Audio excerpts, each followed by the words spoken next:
What's up, Southwest? I'm Sean Brewster. And I'm Juliana Swartz. Thanks for tuning in to our November show. Our theme for this show is New Perspectives.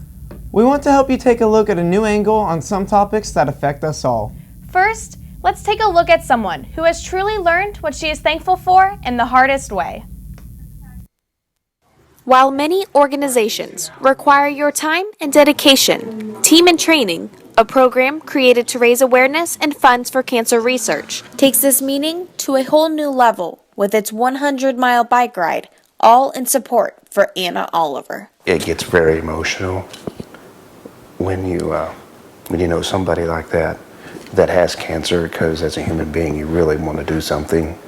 On August 17th, 2016, Anna Oliver got a call from her doctor in regards to her latest PET scan. So I just kind of, had to swallow it and was in a daze the rest of the day, just walking around at work going, gosh, with this heavy thing on me and not telling anybody.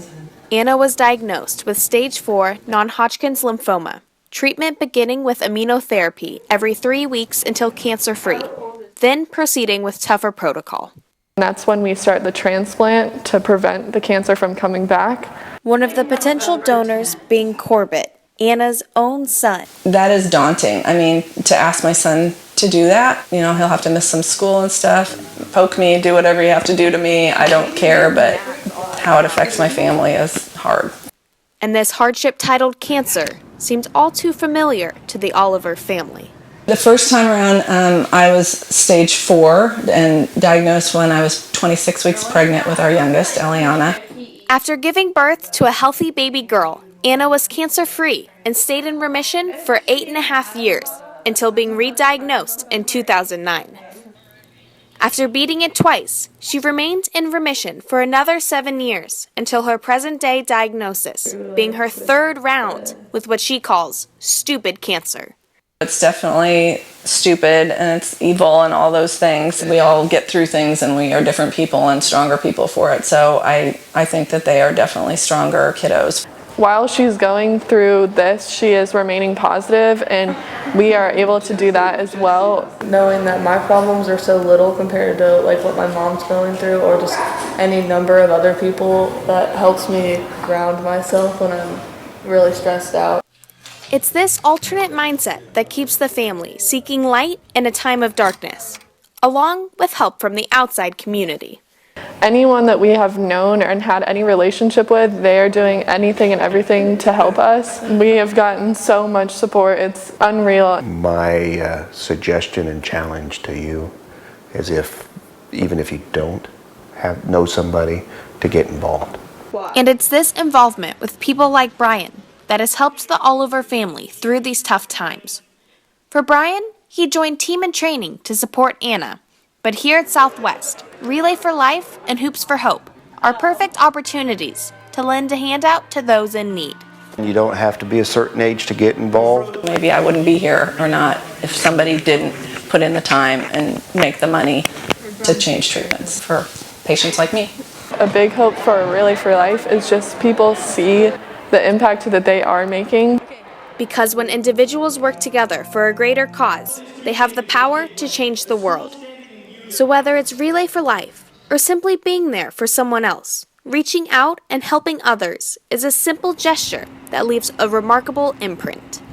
Reporting from Wolfbyte TV, this has been Juliana Swartz and Rachel Baser. It's so nice to see that her support system will be there for the long run. Sometimes we take our friends and family for granted, but our next story shares a new perspective on life.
That really makes me thankful for everyone in my life.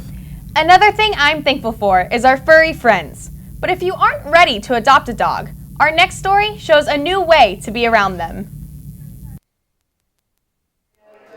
When we think of animal shelters, we often see rows of cages filled with hopeless animals, waiting to find their home. But if you look past them, you will find a brighter place. Unleashed Pet Rescue, located in Mission, Kansas, was established in 2011, but before that, it was one person making a big difference.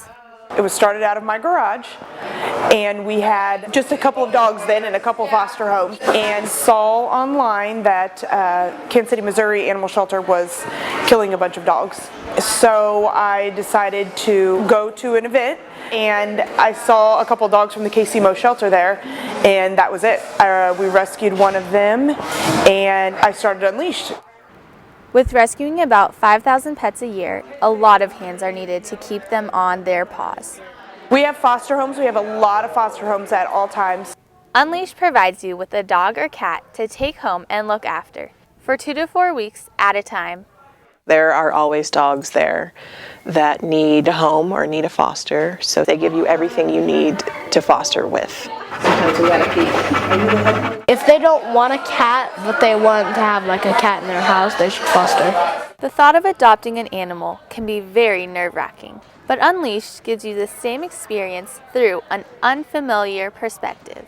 It's very humbling, and it gives us a great sense of family. So head down to Unleashed to discover what loving opportunities are available. You can spend a lot of money on a purebred, super cute, adorable, whatever, or you can spend a little bit of money on something that's just a fun little hodgepodge of delightful, and your heart can be just as full. Reporting for Wolfbyte TV, this has been Cassie Schmidt and Lainey Caldwell. If you're interested in volunteering, making a donation, or fostering a dog or cat, you can go to unleashedrescue.com for more information. After the recent news of Mr. Holt's stroke, we wanted to take some time to share more information about stroke prevention and signs. With the recent incident of one of our own counselors, Mr. Holt, we decided it was time to educate ourselves on stroke prevention. The stroke is a sudden interruption of the blood supply that runs to the brain that causes tissue death. It is the #1 disabling diagnosis in the world. Friday Night Lights Out is an organization dedicated to stroke awareness. The program consists of 2 main things. There's a little commercial that you play that goes along with it and kind of instructs people in the fast, and then hand out the cards, and it's really easy. I think the fact that we were the first school in Kansas City in the metro to do this, I think is really exciting. That's right. We are the first school in the Kansas City area, but we don't plan on being the last. Stroke's becoming a disease of the younger folks, and the high school folks have really grabbed onto this because for the most part everybody knows somebody. When something negative happens to them, we often feel helpless. What can we do? Well, this is a great thing that we can do. We can feel like we're doing something positive out of something that has been a struggle for one of our staff members. But if we act fast, each of us can make a difference. We can change the course of this disease, but it really requires the help of the public. So let's get everybody out to cheer on the basketball team, but also learn about stroke awareness and be able to support Mr. Holt at the same time. So act fast and come out to the basketball game on December 16th to get a new outlook on stroke prevention. Who knows, it might even save a life. Reporting for Wolfbyte TV, this has been Bailey Rindlisbacher and Sean Bruce.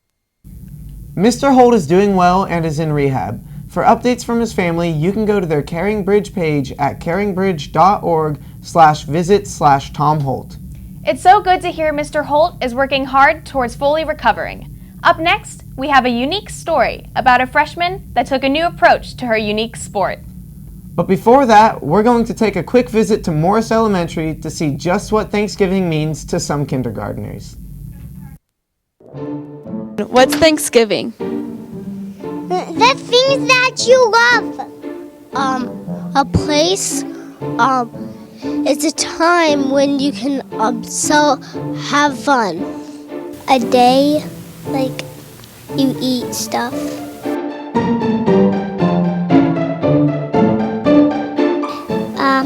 at a party? You eat chicken? People make cards! Play with the leaves and rake them up in a pile because there's leaves that fall off trees.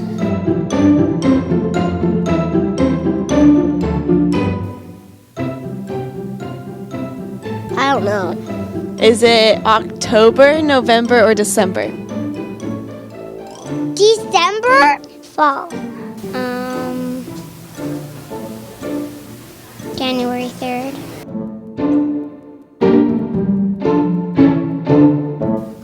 31. A million? 41.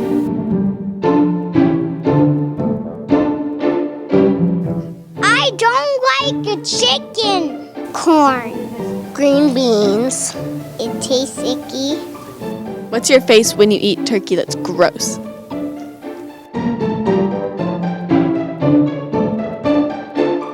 In the woods. At the farm. In Turkey Land. In farms to wake you up at morning.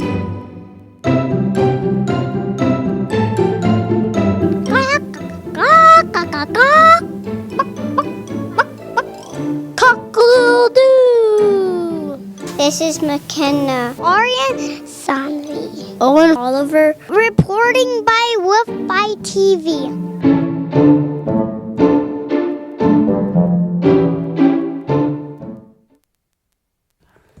Strength was never an issue for freshman Audrey Rips-Goodwin throughout years of playing volleyball. But like many athletes, she wanted to try something new, even potentially alter her angle on sports. I just figured I'd try it, and then I ended up liking it a lot. I thought it was really neat, and I could tell that she had some talent for it right from the beginning, and you know, eventually she just decided she was going to concentrate on weightlifting, and I was 100% fine with that decision. While many who are uneducated on the high-intensity sport believe it is unusual for women to compete in Olympic weightlifting, Audrey and her family alike share a different attitude about the sport.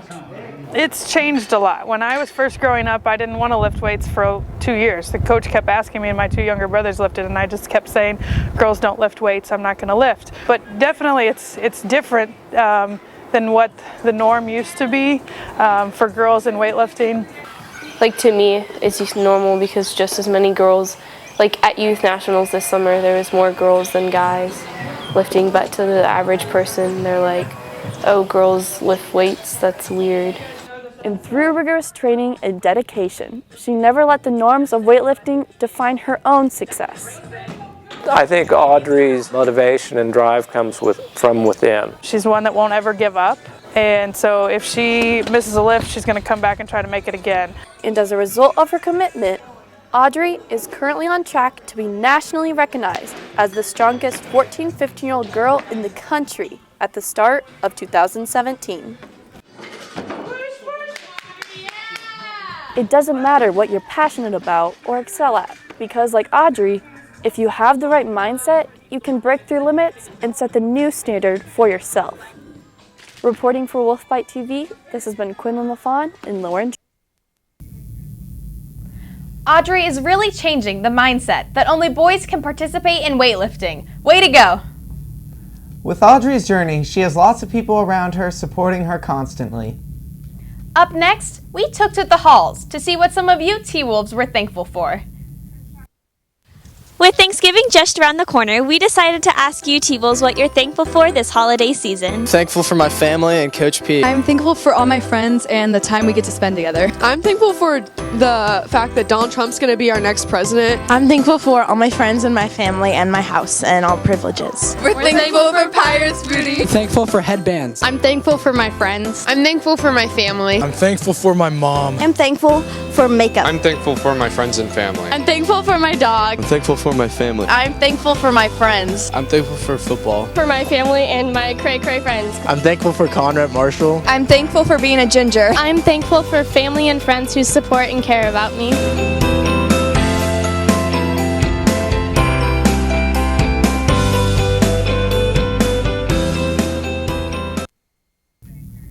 Everyone has things near and dear to their heart. Our last story takes a look at a town that is close to all residents' hearts, Stillwell, Kansas. Old town country roads, flying the nation's colors, and working on the farm are typical images that come to mind when one thinks of small town America. And that's no exception for the people of Stillwell, Kansas. I just love knowing everyone and knowing everyone's property, and it's peaceful knowing there's no crime here, and all the farmers farm the fields, everyone's making their living themselves. It's just like one big family. The population of Stillwell increased to 7,583 people this year, and that's a lot of family. But they all still look out for each other. You too, thank you. Have a good day. In a community such as this one, everyone has a personal niche or activity that makes them smile. And we caught up with one Stillwellian who takes the nice phones and expensive cards of the typical teenager and trades them in for a pair of leather working gloves and dusty cowboy boots. Working on a farm with my family is interesting, to say the least. It's hard. My parents don't cut me any slack. This is the best way to describe it.